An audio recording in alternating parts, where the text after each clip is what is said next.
there's an important difference and distinction between the objective medical fact of my being an amputee and the subjective societal opinion of whether or not I'm disabled. And truthfully, the only real and consistent disability I've had to confront is the world ever thinking that I could be described by those definitions.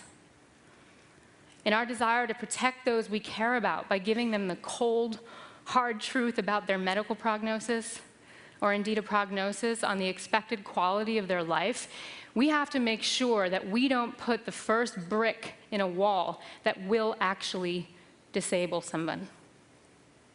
Perhaps the existing model of only looking at what is broken in you and how do we fix it serves to be more disabling to the individual than the pathology itself. By not treating the wholeness of a person, by not acknowledging their potency, we are creating another ill on top of whatever natural struggle they might have. We are effectively grading someone's worth to our community. So we need to see through the pathology and into the range of human capability. And most importantly, so what reality do we want to call into existence? A person who is limited or a person who's empowered? By casually doing something as simple as naming a person a child, we might be putting lids and casting shadows on their power. Wouldn't we want to open doors for them instead? One such person who opened doors for me was my childhood doctor at the A.I. DuPont Institute in Wilmington, Delaware.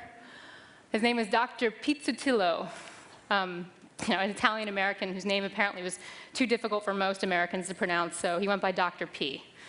And Dr. P always wore really colorful bow ties and had the very perfect disposition to work with children. I loved almost everything about my time spent at this hospital, with the exception of my physical therapy sessions. I had to do what seemed like innumerable repetitions of exercises with these thick, elastic bands, different colors, to help build up my leg muscles. And I hated these bands more than anything. I hated them, had names for them, I hated them. And, I was already bargaining as a 5-year-old child with Dr. P to try to get out of doing these exercises, unsuccessfully, of course. And one day, he came in to my session, exhaustive and unforgiving, these sessions. And he said to me, "Wow, Amy, you are such a strong and powerful little girl. I think you're going to break one of those bands.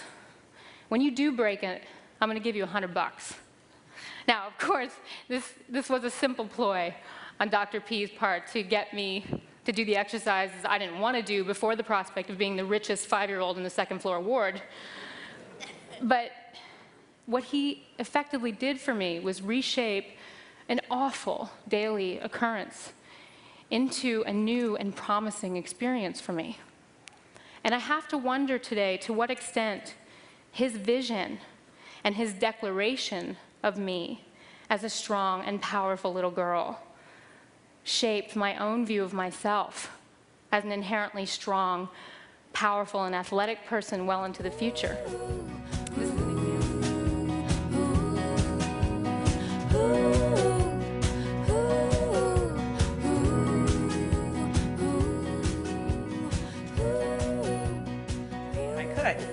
A lot of people with CP don't walk, but my parents didn't believe in can't.